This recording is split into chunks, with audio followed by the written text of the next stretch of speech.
नमस्कार विद्यार्थी मित्रांनो, मिशन स्टडी यूट्यूब चॅनलवर आपले खूप खूप स्वागत आहे. आज आपण इयत्ता 6वीच्या इतिहास व नागरिकशास्त्र या पुस्तकातील नवीन अभ्यासक्रमानुसार दुसरा धडा प्रागैतिहासिक काळ या पाठाचे स्वाध्याय सोडवणार आहोत. पण त्यापूर्वी आपण या चॅनलवर नवीन असाल तर चॅनलला सबस्क्राईब करा. व्हिडिओ आवडल्यास व्हिडिओला लाईक करा, कॉमेंट करा आणि आपल्या मित्रांना हा व्हिडिओ नक्की शेअर करा. चला तर मग वेळ न दवडता आपण स्वाध्याय सोडवायला सुरुवात करूया. प्रश्न पहिला नावे लिहा. पहिला, भारतातील काळ्या मातीची जमीन असलेले पठार. अचूक उत्तर दख्खनचे पठार. दुसरा, भारतातील शेतीला सर्वाधिक अनुकूल ठरलेला प्रदेश. अचूक उत्तर नद्यांची खोरी. तिसरा, लिपीचा उगम किंवा विकास झालेला नव्हता तो काळ. अचूक उत्तर प्रागैतिहासिक काळ. चौथा, दायमाबाद या उत्खनन स्थळाचा शोध लावणारे भारतीय पुरातत्व सर्वेक्षक. अचूक उत्तर बी.पी. बोपर्डीकर. प्रश्न दुसरा खालील तक्ता पूर्ण करा. वैशिष्ट्ये. निवास. मध्याश्मयुग गुहा, नवाश्मयुग कुडाची घरे किंवा झोपड्या. वैशिष्ट्ये. व्यवसाय.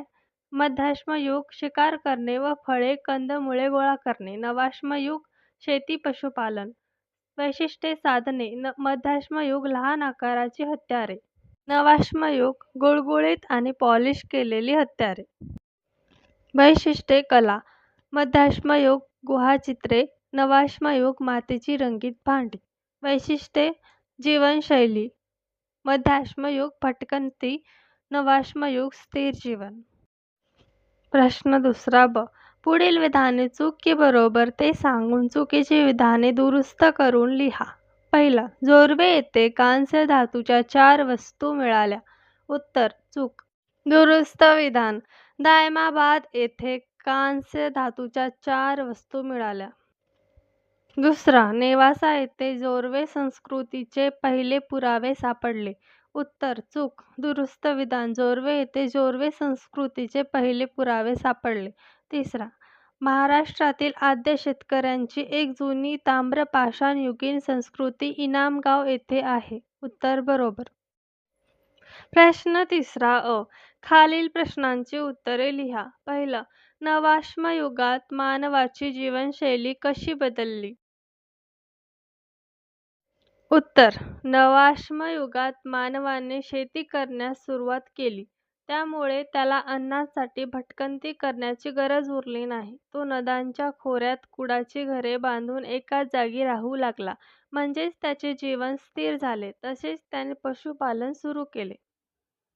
दुसरं, ताम्रपाषाणयुगाची प्रमुख वैशिष्ट्ये कोणती? उत्तर, या काळात मानवाने दगडासोबतच तांबे या धातूचा वापर सुरू केला. चाकाचा शोध लागल्यामुळे चाकावर मातीची सुंदर आणि रंगीत भांडी बनवण्यास सुरुवात केली. तसेच या काळात शेतीच्या तंत्रात मोठी प्रगती झाली आणि मानवी समाज अधिक प्रगत झाला. प्रश्न तिसरा खालील युगांची प्रत्येकी 2 वैशिष्ट्ये लिहा. पहिला, पुराश्मयुग. उत्तर 1, या युगात मानव अन्नाच्या शोधात सतत भटकंती करत असे. 2, मानवाने दगडाची मोठी आणि ओबडधोबड हत्यारे बनवली. दुसरं, मध्याश्मयुग.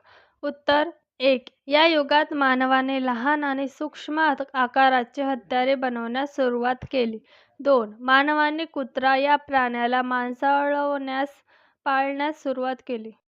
प्रश्न चौथा, खालील प्रश्नांची थोडक्यात उत्तरे लिहा. 1, जर नवाश्मयुगीन मानवाने शेती तंत्रज्ञान शोधले नसते तर आजचे मानवी जीवन कसे असते? कारणासह उत्तर द्या. उत्तर, कल्पना करा, जर शेतीचा शोध लागला नसता तर आपल्याला आज मिळणारे धान्य, फळे, भाज्या मिळाल्या नसत्या. आपल्याला आजही अन्नाच्या शोधात जंगलात भटकावे लागले असते आणि प्राण्यांची शिकार करावी लागली असती. मानवाला कधीच एका जागी स्थिर जीवन जगता आले नसते आणि त्यामुळे गावे, शहरे किंवा आजचे आधुनिक तंत्रज्ञान कधीच निर्माण झाले नसते. शेती हा मानवी प्रगतीचा सर्वात मोठा पाया आहे. दुसरा, नवाश्मयुगात कोणते तंत्रज्ञान विकसित झाले ज्यामुळे मानवाचे दैनंदिन जीवन बदलले? उत्तर: नवाश्म युगात मानवाने प्रामुख्याने शेतीचे तंत्रज्ञान विकसित केले. तसेच दगडी हत्यारे, गुळगुळीत करण्याचे तंत्र आणि मातीची भांडी बनवण्याची कला विकसित झाली, ज्यामुळे मानवाचे दैनंदिन जीवन पूर्णपणे बदलून गेले. प्रश्न 5वा. तुम्हाला नवीन घर घ्यायचे आहे, त्यासाठी कोणकोणत्या जीवनावश्यक बाबींचा विचार करून तुम्ही घर घ्याल? उदाहरणार्थ पाणी. उत्तर: जेव्हा आपण नवीन घर घेतो तेव्हा आपण पाहतो की तिथे पिण्याचे स्वच्छ पाणी उपलब्ध आहे का, तिथे रस्ते, वीज आणि जवळच दवाखाना व शाळा आहे का. अगदी याचप्रमाणे प्राचीन मानवानेही जिथे पाण्याची सोय होती, उदाहरणार्थ नदीकाठ, अशाच ठिकाणी आपली घरे बांधली. यातून आपण शिकतो की मानवाच्या गरजा काळानुसार बदलल्या असल्या तरी प्राथमिक गरजा म्हणजे पाणी, सुरक्षा तशाच आहेत. तुम्ही तुमची यादी वहीत लिहून काढा. If you like this video, please like, comment and share. And for more videos like this, please subscribe our channel. Thank you for watching.